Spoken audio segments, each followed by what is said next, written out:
Hi guys, ಎಲ್ಲರೂ ಹೇಗಿದ್ದೀರಾ? ಎಲ್ಲರೂ ಚೆನ್ನಾಗಿದ್ದೀರಾ ಅಂದ್ಕೊತೀನಿ. ಜೆ.ಡಿ.ಆರ್ ಜ್ಯೋತಿ ಲಾಗ್ಸ್ಗೆ ಎಲ್ಲರಿಗೂ ಸ್ವಾಗತ. Welcome back to my YouTube channel. ಬನ್ನಿ, ಇವತ್ತು ನಾನು ರೆಸಿಪಿ ತೊಗೊಂಬಂದಿದ್ದೀನಿ ಅಂದರೆ ಮದುವೆ ಮನೆ ಸ್ಟೈಲಲ್ಲಿ ಚೆನ್ನ ಮಸಾಲ ಮಾಡೋದು ಹೇಗೆ ಅಂತ ನೋಡೋಣ ಬನ್ನಿ. ತುಂಬ ಚೆನ್ನಾಗಿರುತ್ತೆ, ತುಂಬ ಟೇಸ್ಟಿಯಾಗಿರುತ್ತೆ, ಪೂರಿ ಜೊತೆ ಅಂತೂ ಸಖತ್ತಾಗಿರುತ್ತೆ. ಹೇಗೆ ಮಾಡೋದು ಅಂತ ನೋಡೋಣ ಬನ್ನಿ. ಮೊದಲಿಗೆ ಒಂದು ಬಾಣಲೆ ಇಟ್ಕೊಂಡಿದ್ದೀನಿ. ಬಾಣಲಿಗೆ ಒಂದು 2-3 ಸ್ಪೂನಷ್ಟು ಆಯಿಲ್ ಹಾಕ್ಕೊತಾ ಇದ್ದೀನಿ. ಆಯಿಲ್ ಹಾಕ್ಕೊಂಡು ನೆಕ್ಸ್ಟ್ ಇದಕ್ಕೆ ಸ್ವಲ್ಪ ತುಪ್ಪ ಹಾಕ್ಕೋತಾ ಇದ್ದೀನಿ. ಜಾಸ್ತಿ ಬೇಡ, 1 ಸ್ಪೂನಷ್ಟು ತುಪ್ಪ ಹಾಕ್ಕೋತಾ ಇದ್ದೀನಿ. ತುಪ್ಪ ಹಾಕಿದ್ರೆ ತುಂಬ ಟೇಸ್ಟ್ ಚೆನ್ನಾಗಿರುತ್ತೆ. ಅದಕ್ಕೋಸ್ಕರ ಒಂದು ಅರ್ಧ ಇಂಚಷ್ಟು ಚಕ್ಕೆ ಮತ್ತು ಒಂದು 4 ಲವಂಗ ಹಾಕ್ಕೊಂಡಿದ್ದೀನಿ ಮತ್ತು 2 ಏಲಕ್ಕಿ ಹಾಕ್ಕೊಂಡಿದ್ದೀನಿ, ಇದು ಫ್ರೈ ಮಾಡ್ಕೊಳ್ಳಿಕ್ಕೆ. ಮತ್ತು ಸ್ವಲ್ಪ ಕಸ್ತೂರಿ ಮೇಥಿ ಹಾಕ್ಕೊಂಡಿದ್ದೀನಿ. ಇದೆಲ್ಲ ಫ್ರೈ ಮಾಡ್ಕೊಳ್ಳೋಕೆ ಹಾಕ್ಕೊತಾ ಇದ್ದೀನಿ. ಇದಾದಮೇಲೆ ಸ್ವಲ್ಪ ಒಂದು 3 ಹಸಿಮೆಣಸಿನ್ಕಾಯಿ ಹಾಕ್ಕೊಂಡಿದ್ದೀನಿ. 1 ಇಂಚು ಶುಂಠಿ, ಒಂದು 3 ಗಡ್ಡೆ ಬೆಳ್ಳುಳ್ಳಿ, 2 ಗಡ್ಡೆ ಬೆಳ್ಳುಳ್ಳಿ ಹಾಕ್ಕೊಂಡಿದ್ದೀನಿ. ಇಷ್ಟನ್ನು ಹಾಕ್ಕೊಂಡು ಫ್ರೈ ಮಾಡ್ಕೊಬೇಕು. ನೆಕ್ಸ್ಟು ಒಂಚೂರು ಒಂದು 1/4 ಟೀ ಸ್ಪೂನಷ್ಟು ಜೀರಿಗೆ ಹಾಕ್ಕೊಂಡಿದ್ದೀನಿ. ಇದಾದಮೇಲೆ ನೆಕ್ಸ್ಟ್ ಈರುಳ್ಳಿ ಹಾಕ್ಕೊತಾ ಇದ್ದೀನಿ. ಇದೆಲ್ಲ ಫ್ರೈ ಮಾಡ್ಕೊಂಡು ರುಬ್ಕೊಳ್ಳೋಕ್ಕೋಸ್ಕರ, ಹಂಗಾಗಿ ಡೈರೆಕ್ಟ್ ಹಾಗೆ ಹಾಕ್ಕೋತಾ ಇದ್ದೀನಿ. ಇದಾದಮೇಲೆ ಈರುಳ್ಳಿ ಹಾಕ್ಕೊಂಡಿದ್ದೀನಿ. ಈರುಳ್ಳಿ 4 ಈರುಳ್ಳಿ ಹಾಕ್ಕೊಂಡಿದ್ದೀನಿ. ಹಾಕ್ಕೊಂಡು ನೀಟಾಗಿ ಫ್ರೈ ಮಾಡ್ಕೊತಾ ಇದ್ದೀನಿ. ಸ್ವಲ್ಪ ದಪ್ಪನೇ ಕಟ್ ಮಾಡ್ಕೊಳ್ಳಿ, ಯಾಕಂದ್ರೆ ರುಬ್ಕೋತೀವಲ್ಲ, ಹಾಗಾಗಿ ಈಗ ಫ್ರೈ ಮಾಡ್ಕೊಬೇಕು. ಈರುಳ್ಳಿ ಸ್ವಲ್ಪ ಫ್ರೈ ಆದಮೇಲೆ ನೆಕ್ಸ್ಟು ಟೊಮೊಟೊ ಹಾಕ್ಕೊತಾ ಇದ್ದೀನಿ. ಟೊಮೊಟೊ ಒಂದು 4 ಟೊಮೊಟೊ ಹಾಕ್ಕೊತಾ ಇದ್ದೀನಿ. ಟೊಮೊಟೊ ಏನಕ್ಕೆ ಜಾಸ್ತಿ 4 ಹಾಕ್ಕೊಂಡಿದ್ದೀನಿ ಅಂದರೆ, ಈರುಳ್ಳಿ ಎಷ್ಟು ತೊಗೊಂಡಿದ್ದೀನಿ ಅಷ್ಟೇ ಟೊಮೊಟೊನ ತೊಗೋಬೇಕು. ಟೊಮೊಟೊ ಈರುಳ್ಳಿ ಈಕ್ವಲ್ ತೊಗೊಂಡ್ರೆ ಸ್ವಲ್ಪ ಟೇಸ್ಟ್ ಚೆನ್ನಾಗಿರುತ್ತೆ. ಅದಕ್ಕೋಸ್ಕರ ನಾನು 2 ಸೇಮ್ ತೊಗೊಂಡಿದ್ದೀನಿ.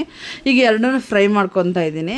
ಈಗ ಟೊಮೊಟೊ ಈರುಳ್ಳಿ ಸ್ವಲ್ಪ ಬಾಡಿಸ್ಕೊಂಡಾದ್ಮೇಲೆ ನೋಡಿ, ಸ್ವಲ್ಪ ಅರಿಶಿನ ಹಾಕ್ಕೊತಾ ಇದ್ದೀನಿ. ಒಂದು 1/4 ಸ್ಪೂನಷ್ಟು ಅರಿಶಿನ ಹಾಕ್ಕೊಂಡಿದ್ದೀನಿ. 1/4 ಟೀ ಸ್ಪೂನಷ್ಟು, 1/4 ಸ್ಪೂನಷ್ಟು ಅಲ್ಲ, ಹಾಕ್ಕೊಂಡು ನೀಟಾಗಿ ಫ್ರೈ ಮಾಡ್ಕೊತಾ ಇದ್ದೀನಿ.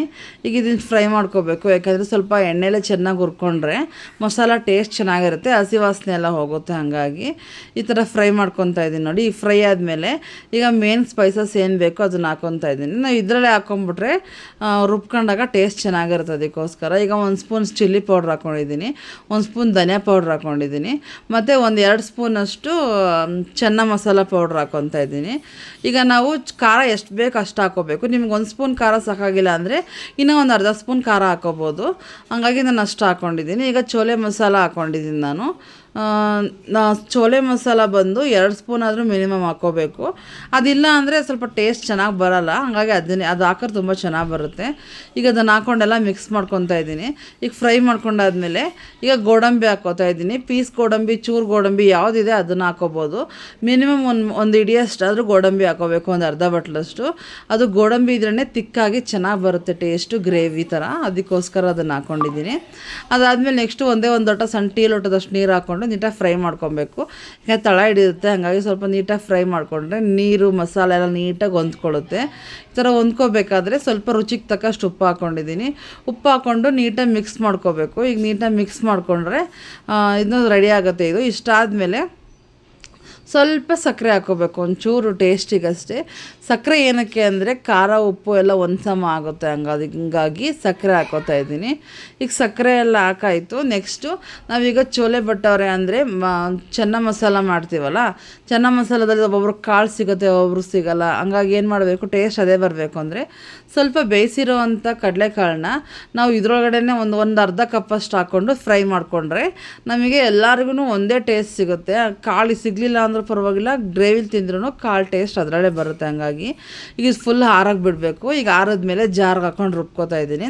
ಈಗ ರುಬ್ಕೊಂಡು ಒಂದು ಪಕ್ಕಕ್ಕೆ ಇಟ್ಕೊಂಡಿದ್ದೀನಿ. ನೆಕ್ಸ್ಟ್ ಒಂದು ಬಾಣಲೆ ಇಟ್ಕೊಂಡಿದ್ದೀನಿ.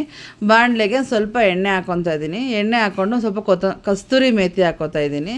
ಈ ಕಸ್ತೂರಿ ಮೇಥಿ ಹಾಕ್ಕೊಂಡು ಸ್ವಲ್ಪ ಫ್ರೈ ಆದಮೇಲೆ ನಾವು ಆಲ್ರೆಡಿ ರುಬ್ಬಿಟ್ಕೊಂಡಿದ್ವಲ್ಲ ಮಸಾಲಾನ ಹಾಕ್ಕೋತಾ ಇದ್ದೀನಿ. ಮಸಾಲ ರುಬ್ಬೇಕಾದ್ರೆ ಸ್ವಲ್ಪ ತಣ್ಣಗಾದ್ಮೇಲೆ ರುಬ್ಬಿ, ಬಿಸಿಲೇ ರುಬ್ಬಿದ್ರೆ ಮಸಾಲ ಕಪ್ಪಾಗಿಬಿಡುತ್ತೆ. ಹಂಗಾಗಿ ಸ್ವಲ್ಪ ಆರುತ್ತೆ, ಹುಷಾರಾಗಿ ಆರದ್ಮೇಲೆ ರುಬ್ಬಿ. ಈಗ ಮಸಾಲೆ ಎಲ್ಲ ಹಾಕ್ಕೊಂಡು ನೀಟಾಗಿ ಫ್ರೈ ಮಾಡ್ಕೊತಾ ಇದ್ದೀನಿ. ಮಸಾಲೆ ಫ್ರೈ ಮಾಡ್ಕೋಬೇಕಾದ್ರೆ ಸ್ವಲ್ಪ ಆರುತ್ತೆ, ನೋಡ್ಕೊಂಡು ನಿಧಾನಕ್ಕೆ ಫ್ರೈ ಮಾಡ್ಕೊಳ್ಳಿ. ಈಗ ನೋಡಿ, ಈ ಥರ ತಿರುಗಿಸ್ಕೊಂಡು ಫ್ರೈ ಮಾಡಬೇಕು, ಯಾಕಂದರೆ ಗಟ್ಟಿ ಮಸಾಲ ತಳ ಹಿಡಿಯುತ್ತೆ. ಹಾಗಾಗಿ ಈಗ ಒಂದು 2 ನಿಮಿಷ ಪ್ಲೇಟ್ ಮುಚ್ಚಿ ಕುದಿಯೋಕ್ಕೆ ಬಿಟ್ಟಿದ್ದೆ. ಈಗ 2 ನಿಮಿಷ ಪ್ಲೇಟ್ ಮುಚ್ಚಾಯಿತು. ಇವಾಗ ಸ್ವಲ್ಪ ಮೊಸರು ಹಾಕ್ಕೊತಾ ಇದ್ದೀನಿ. ಒಂದು ಅರ್ಧ ಕಪ್ಪಷ್ಟು ಮೊಸರು ಹಾಕ್ಕೊಂಡಿದ್ದೀನಿ. ನಿಮಗೆ ಮೊಸರು ಬೇಡ ಅಂದರೆ ಕ್ರೀಮ್ ಹಾಕ್ಕೋಬೋದು, ಫ್ರೆಶ್ ಕ್ರೀಮು. ನಾನು ಮೊಸರು ಹಾಕ್ಕೊಂಡಿದ್ದೀನಿ. ಈಗ ಮೊಸರು ಹಾಕ್ಕೊಂಡು ನೀಟಾಗಿ ಫ್ರೈ ಮಾಡ್ಕೊತಾ ಇದ್ದೀನಿ ನೋಡಿ. ಮೊಸರು ಮತ್ತು ಮಸಾಲ ಎರಡು ನೀಟಾಗಿ ಇಟ್ಕೊಂಡಿದೆ. ಈಗ ಎರಡು ನೀಟಾಗಿ ಇಟ್ಕೊಂಡಾದಮೇಲೆ ನಾವು ಆಲ್ರೆಡಿ ಪಾತ್ರೆ ಮಸಾಲೆ ಹಾಕೋದ್ವಲ್ಲ, ಆ ಪಾತ್ರೆ ಸ್ವಲ್ಪ ನೀರು ಹಾಕ್ಕೊಂಡು ಆ ಮಸಾಲೆ ಎಲ್ಲನೂ ನೀಟಾಗಿ ಕ್ಲೀನ್ ಮಾಡ್ಕೊಂಡು ಹಾಕೋತಾ ಇದ್ದೀನಿ. ಈಗ ನಾವು ನೀರು ಎಷ್ಟು ಬೇಕು ನೋಡ್ಕೊಂಡು ಹಾಕೋಬೇಕು, ಯಾಕೆಂದರೆ ನಾವು ನೀರು ಗಟ್ಟಿ ಆಗಿಬಿಡುತ್ತೆ. ಇದು ಆರಿದ್ಮೇಲೆ ತುಂಬ ಗಟ್ಟಿ ಆಗುತ್ತೆ. ಅದಕ್ಕೆ ನಾವು ಆಲ್ರೆಡಿ ಮಾಡಬೇಕಾದ್ರೇ ಸ್ವಲ್ಪ ತೆಳುವಾಗಿ ಮಾಡಿಕೊಂಡ್ರೆ ನೀಟಾಗಿ ಚೆನ್ನಾಗಾಗತ್ತೆ ಅಂತ ಹೇಳ್ತಾ ಇದ್ದೀನಿ. ಈಗ ಇದಾದಮೇಲೆ ಇದನ್ನ ನೀಟಾಗಿ ಫ್ರೈ ಮಾಡ್ಕೊತಾ ಇದ್ದೀನಿ ನೋಡಿ. ರುಚಿ ಎಲ್ಲ ನೋಡ್ಕೋಬೇಕು. ಇವಾಗಲೇ ಸ್ವಲ್ಪ ಸಪ್ಪೆ ಇದ್ದರೆ ಈಗಲೇ ಉಪ್ಪು ನೋಡ್ಕೊಬಿಡಿ, ಆಮೇಲೆ ನೋಡೋಕ್ಕೆ ಕಷ್ಟ ಆಗುತ್ತೆ. ಸ್ವಲ್ಪ ಈಗಲೇ ಉಪ್ಪೆಲ್ಲ ಕರೆಕ್ಟಾಗಿ ಹಾಕ್ಕೊಂಡ್ರೆ ಚೆನ್ನಾಗಿ ಕುದ್ದು ನೀಟಾಗಿ ಉಪ್ಪೆಲ್ಲ ಚೆನ್ನಾಗಿ ಇಟ್ಕೊಳ್ಳುತ್ತೆ. ಹಂಗಾಗಿ ಈ ಥರ ಮಾಡ್ಕೊಂಡಿದ್ದೀನಿ. ಇನ್ನೊಂದು ಏನಂದರೆ ನಾನು ಕಾಳನ್ನ ಆಲ್ರೆಡಿ ಚೆನ್ನಾಗಿ ಕಾಳನ್ನ ಆಲ್ರೆಡಿ ನಾನು ಬೇಯಿಸಿಟ್ಕೊಂಡಿದ್ದೀನಿ.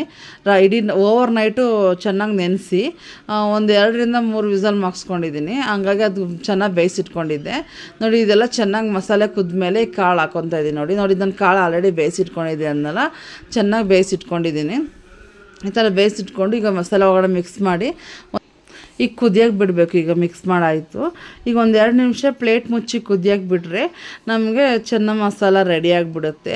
ಈಗ ಈ ಥರ ಆಯಿತು ನೋಡಿ. ಇದು ಕುದ್ದಿದೆ ಚೆನ್ನಾಗಿ. ಕುದ್ದಾದಮೇಲೆ 1-2 ಸರಿ ತಳ ಹಿಡಿಯುತ್ತೆ. ಹಂಗಾಗಿ ನೋಡಿಕೊಂಡು ನಾವು ತಿರುಗಿಸ್ಕೊತಾ ಇರಬೇಕು ನೋಡಿ. ಈಗ ತಿರುಗಿಸ್ಕೊತಾ ಇದ್ದೀನಿ.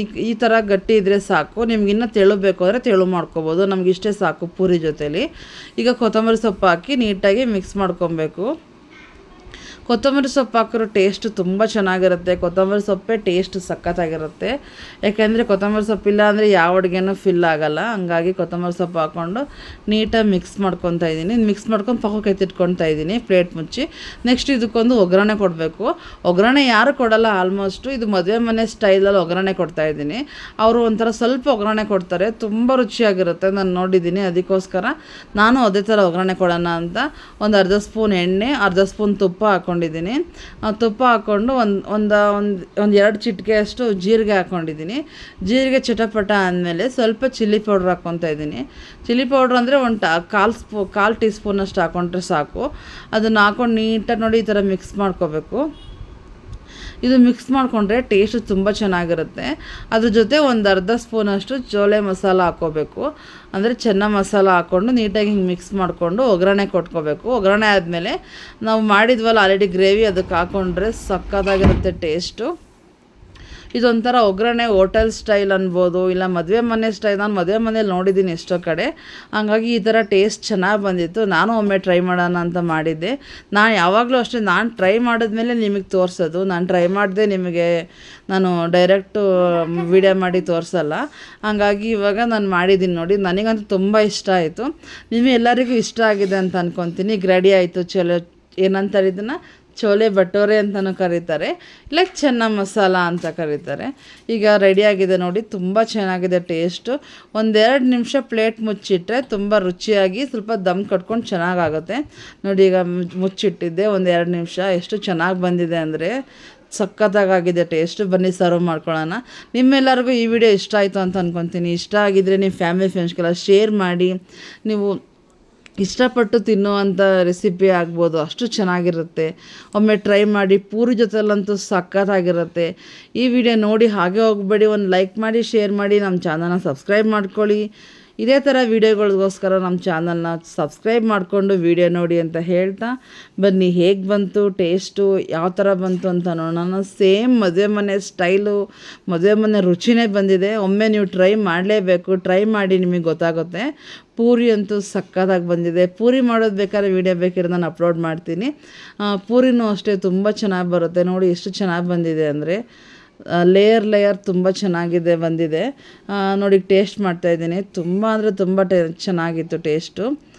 ವಾವ್, ಎಷ್ಟು ಗ್ರೇವಿ ಥರ ಇತ್ತು ಅಂದರೆ ಸಕ್ಕತ್ತಾಗಿತ್ತು. ಒಳ್ಳೆ ಗ್ರೇವಿ ಹೋಟೆಲ್ ಸ್ಟೈಲಲ್ಲಿ ಬರುತ್ತಲ್ಲ, ಅದೇ ಥರ ನಾವು ಮನೇಲೇ ಹೆಲ್ದಿಯಾಗಿ ಮಾಡ್ಕೊ ತಿನ್ಬೋದು. ಔಟ್ಸೈಡಲ್ಲೆಲ್ಲ ಈ ಥರ ಹೋಗಿ ತಿನ್ನೋ ಬದಲು ಮನೆಯೇ ಹೆಲ್ದಿಯಾಗಿ ಮಾಡ್ಕೊಂಡ್ರೆ ಚೆನ್ನಾಗಿರುತ್ತೆ ಅಲ್ವಾ. ಇದೇ ಥರ ಮತ್ತೆ ಹೊಸ ವಿಡಿಯೋ ಜೊತೆ ಬರ್ತೀನಿ. ಎಲ್ಲರಿಗೂ ಧನ್ಯವಾದಗಳು.